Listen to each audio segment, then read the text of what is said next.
Hey there, it's Mr. Larry, and I'm here to show you a craft that you can do over the weekend. Something very easy and accessible for most people, and probably something you've heard of before. Today we're talking about perler beads. Perler beads are this wonderful, colorful, candy-like craft. That's a lot of alliteration. That you've probably seen or heard of or have some experience with. The point of this video is really just to give you an introduction if you need one, or to give you a refresher if it's been a while, and to give you maybe another thing to do while you wait for the world to go back to normal. There are 3 different facts that I think you should know about perler beads that will help you get started in your own crafting journey, and I will share those with you now. Fact number 1. These little perler beads were invented. Perler beads, as we know them, have been around since 1968, and they were invented by Mr. Gunnar Knutson of Sweden. That gives us a little bit of information that I think is really cool. 1, they come from Sweden, so they've been around the world. And 2, if it was 1968, that means they've been around for decades. They must have some kind of magical spell on us all. If you are familiar with them, I'm certain that your parents or your grandparents are. And they're really just pretty and colorful and beautiful, and they have a lot of potential. Initially, they were invented as an activity for elderly people in Sweden. But that brings us to fact number 2. In 1968, Gunnar Knutson changed the formula of the perler beads to a different polymer that allowed them to be melted by an ordinary household iron. So now you could take these beads and create these permanent miniature works of art, or maybe not so miniature, depending on what you want to do. Fact number 3, perler beads are basically a raw craft material, and because of that, you can typically buy them in kits that are all ready for you to get started on your projects. Like this one, which is the Bible School bucket of beads, and it's specifically themed with the tale of Noah from the Bible, and it even comes with these little guides to help you design characters and figures from biblical stories. A bucket like this may also come with tweezers, which are helpful in handling these beads. These kits also come with pegboards, which allow you to recreate the artwork that is included in guides in a lot of these packages, or to make your own from scratch in a contained shape. You can also buy these much larger so that you can make pieces that have organic shapes or that are whatever you want them to be. So you can use them as regular beads if you like and make bracelets and necklaces and things. You can also use them as intended to melt them together to become really wonderful little works of art. Like this one here. I like to do a lot of little nerdy things. I have a drawer full of floppy disks somewhere that I've made out of these things. A lot of these end up becoming magnets or coasters. Look familiar, anybody? Inspiration can come from anywhere, and all you have to do is be willing to put in a little bit of time, a little bit of effort, and follow the basic instructions that I'm going to show you in just a second. So you'll need your perler beads, you'll need a pegboard or 2, depending on what you intend to do. You could use a shape that exists and make a heart like the one that I'm going to make today, or you could use a square and make a knot heart, or make a different shape altogether. Most kits will also come with a piece of parchment paper. This parchment paper is really important because you need it to separate the iron from the bead projects that you're going to fuse together. It typically will come folded up, and the first thing I recommend you do is press that out so that you can get rid of those creases. You can still sort of see them in this page, but when I used it earlier, they didn't transfer over to the plastic. You should make sure that you press those out before you use it, or you can just use a roll of parchment paper and trim it to the size that you need. You'll also need your iron, which I have back there, and then I also use this handy dandy kitchen press. I've always used it for my sewing room and as a weight for my patterns and things, so it works really well in this instance too. And that's really all you have to do. Let's get started. I'll show you this little adorable heart magnet that I made, and then I'll show you that. The first thing that we do is take our pegboard and fill it with whatever colors we want.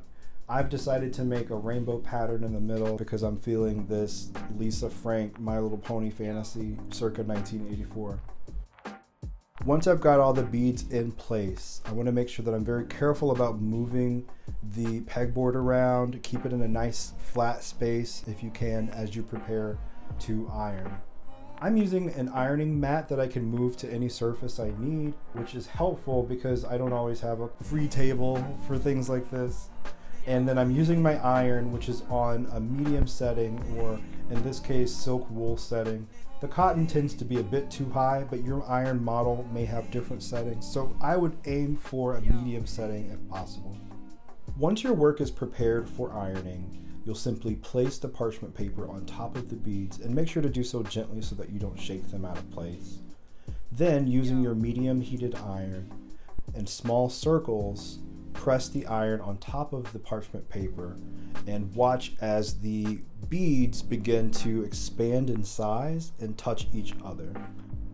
Once the beads are touching, I would recommend moving the iron into a new space and just keep moving around the artwork until you feel you have adhesion between all of the beads. And you can see this through the parchment paper, so get used to looking through as you move your iron around. Once the iron has fused all of the beads together, you'll want to place something heavy on top of it that can weigh it down as it cools off. I recommend a heavy book or a glass press like the one that I'm using here. I let it sit for about 5 minutes. It probably doesn't take that long to cool off. And now you can see that the piece is fully flat and fused together.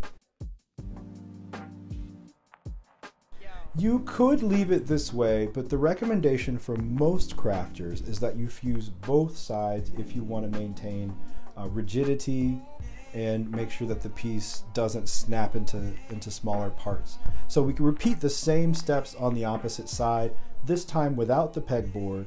You'd use the same circular motions, the same amount of pressure, and the same heat setting for this other side. If you're having difficulty determining how much pressure to use, I try to let the weight of the iron do all of the work, with my arm and hand barely pressing down. Once I see that I'm getting to the edges, sometimes I'll apply a little bit more pressure, but you really have to be cautious with this because it might lead you to overly press that portion, which will give you a really flat plastic piece. Some people prefer this look, so I'm going to go ahead and show you how to do that. All it requires is that you use a little bit more pressure than you were using, and it takes a little bit longer, but you'll just want to evenly press and hold heat on each of the portions of the work until the whole almost disappears. You'll notice that the bead starts to become more square-like as you flatten it more, which is really interesting. But that's a good way to tell through the parchment paper if you're getting to the right place with how flat you want it to be. Again, once you've flattened it to your liking, you'll remove the heat, place something heavy on it while it cools off, give it about 5, maybe 10 minutes, and then I recommend that once you have allowed the piece to cool, you peel the parchment paper off gently, just in case there are beads that didn't get adhered entirely. You can try to keep them in place and make the repair without losing the whole piece.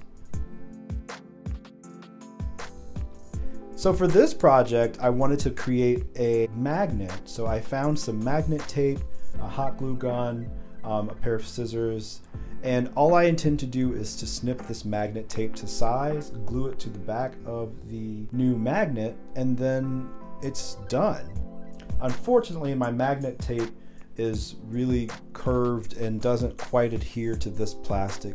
So I'm going to opt for a different option and use a different kind of magnet, which I'll actually glue onto the plastic.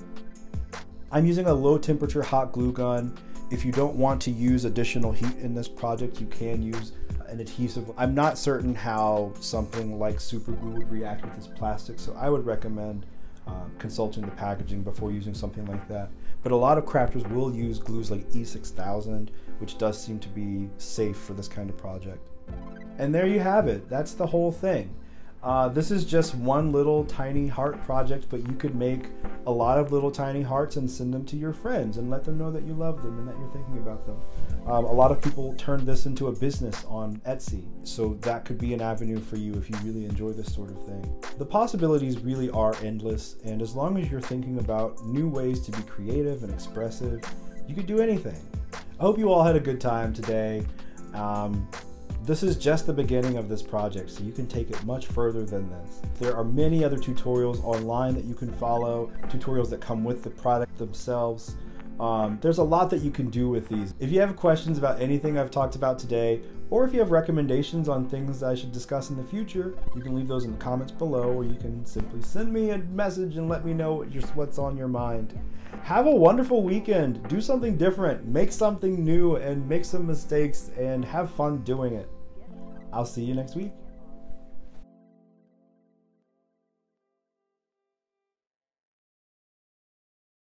And I'm here with a craft for you all to do, hopefully to get you ready for this weekend, which I know we'll probably all just be at home, but you could do something different at home this time. Hold on, I'm gonna sneeze.